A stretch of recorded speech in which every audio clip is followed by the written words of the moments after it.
sikap dan langkah kami tersebut tidak selamanya diterima oleh pihak-pihak terkait. Tetapi seperti kita ketahui bersama, lebih sering disalahpahami sebagai upaya yang dianggap mengganggu pemerintah atau menjadi lucu karena kami kemudian dicurigai sebagai kelompok yang berbahaya. Akibatnya berbagai bentuk ancaman dan teror dilakukan, termasuk kemudian terjadi penangkapan saudara Syah Ganda Nanggolan, Jumur Hidayat, dan Anton Permana, serta beberapa aktivis kami di daerah yang jadikan kambing hitam atas penolakan Undang-Undang Omnibus Law Ciptaker di penjara dalam proses hukum yang sangat dipaksakan. Bagi kami tidak ada kata gentar, tidak ada titik kembali, karena apa yang kami perjuangkan sepenuhnya hanya demi rakyat, nusa, bangsa, dan negara. Sejak proklamasi itu dikumandangkan harus dibuang jauh-jauh mental Irlander, rasa tidak percaya diri sebagai sebuah bangsa yang memandang bangsa lain jauh lebih hebat dan maju,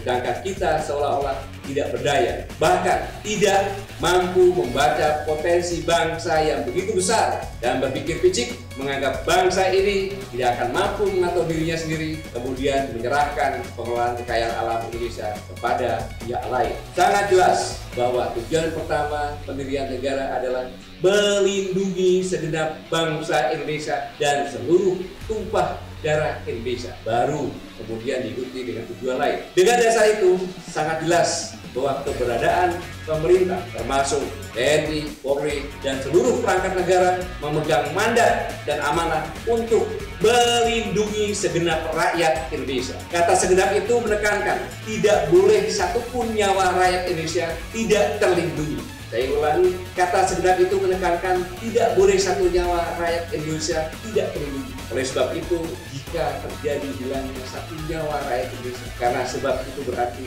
tidak lagi genap bangsa Indonesia dan jelas sebagai bentuk pelanggaran berat hak asasi manusia atau HAM, dan sampai kapanpun harus dituntaskan.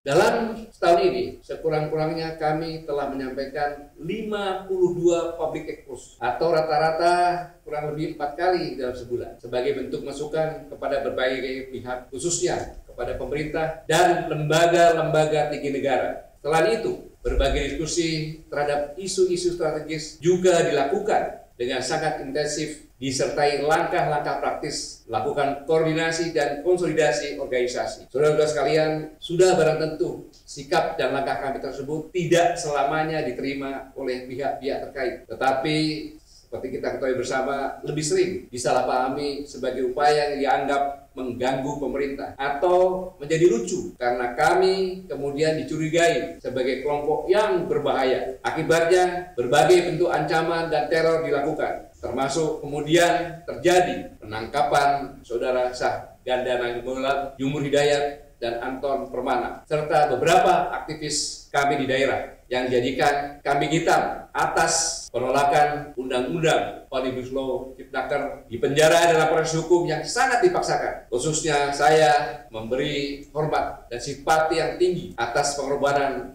para pejuang kami, dan tiada pengorbanan yang sia-sia, yakini itu. Namun memang sejak awal kita semua yang berada di kami sangat menyadari risiko besar itu, maka bagi kami tidak ada kata gentar, tidak ada titik kembali, karena apa yang kami perjuangkan sepenuhnya hanya demi rakyat, nusa, bangsa, dan negara. Saudara-saudara sebangsa dan setanah air, dalam peringatan setahun kami, sekaligus peringatan ke-76 kemerdekaan Negara Kesatuan Republik Indonesia ini, perlu diingatkan kembali apa makna proklamasi itu dalam bingkai perjuangan kami dan bagi bangsa Indonesia hari ini dan di masa mendatang. Proklamasi kemerdekaan yang dibacakan kemarin 76 tahun yang lalu sangat jelas merupakan ikrar terbentuknya ikatan kebangsaan Indonesia, seperti bunyi teks proklamasi yang sangat tegas diawali dengan kata-kata kami bangsa Indonesia, yang menandai bahwa sejak saat itu serta sebelum syarat-syarat lain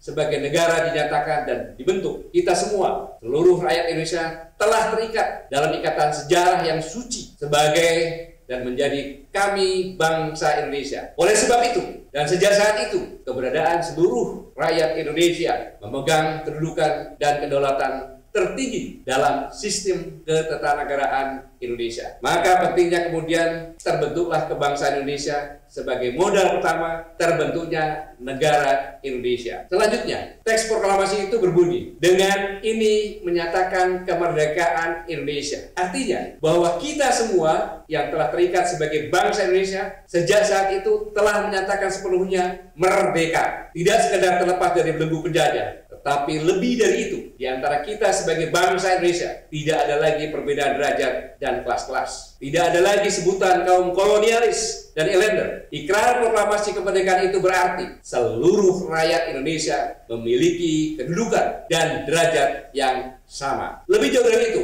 proklamasi kemerdekaan juga bermakna bahwa bangsa Indonesia sepenuhnya telah lahir menjadi bangsa yang merdeka, yang memiliki kemampuan untuk maju dan mandiri, serta sejajar dengan bangsa-bangsa lain di dunia. Sejak proklamasi itu dikumandangkan, harus dibuang jauh-jauh mental islander, rasa tidak percaya diri sebagai sebuah bangsa yang memandang bangsa lain jauh lebih hebat dan maju, sedangkan kita seolah-olah tidak berdaya, bahkan tidak mampu membaca potensi bangsa yang begitu besar dan berpikir picik, menganggap bangsa ini tidak akan mampu mengatur dirinya sendiri, kemudian menyerahkan pengelolaan kekayaan alam Indonesia kepada pihak lain.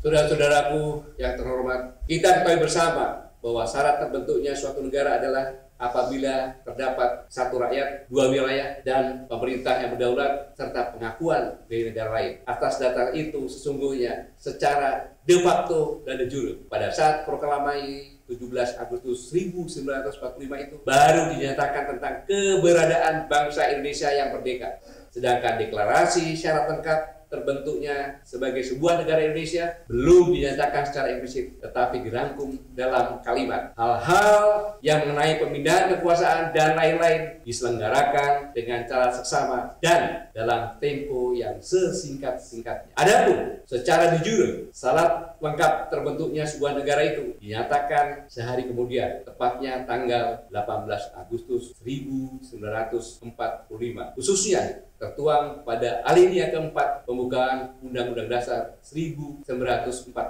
yang berbunyi, kemudian daripada itu, untuk membentuk suatu pemerintahan negara Indonesia yang merdeka, yang melindungi segenap bangsa Indonesia dan seluruh tumpah darah Indonesia, dan untuk memajukan kesejahteraan umum, mencerdaskan kehidupan bangsa, dan ikut melaksanakan ketertiban dunia, dan seterusnya. Di sini harus benar-benar kita sadari bahwa terbentuknya negara Indonesia karena kita memiliki landasan yang kuat dan utuh berupa kebangsaan Indonesia. Selanjutnya, sangat jelas bahwa tujuan pertama pendirian negara adalah melindungi segenap bangsa Indonesia dan seluruh tumpah darah Indonesia. Baru kemudian diikuti dengan tujuan lain. Dengan dasar itu, sangat jelas bahwa keberadaan pemerintah, termasuk TNI, Polri, dan seluruh perangkat negara memegang mandat dan amanah untuk melindungi segenap rakyat Indonesia. Kata segenap itu menekankan tidak boleh satupun nyawa rakyat Indonesia tidak terlindungi. Saya ulangi, kata segenap itu menekankan tidak boleh satu nyawa rakyat Indonesia tidak terlindungi. Oleh sebab itu, jika terjadi hilangnya satu nyawa rakyat Indonesia, karena sebab itu berarti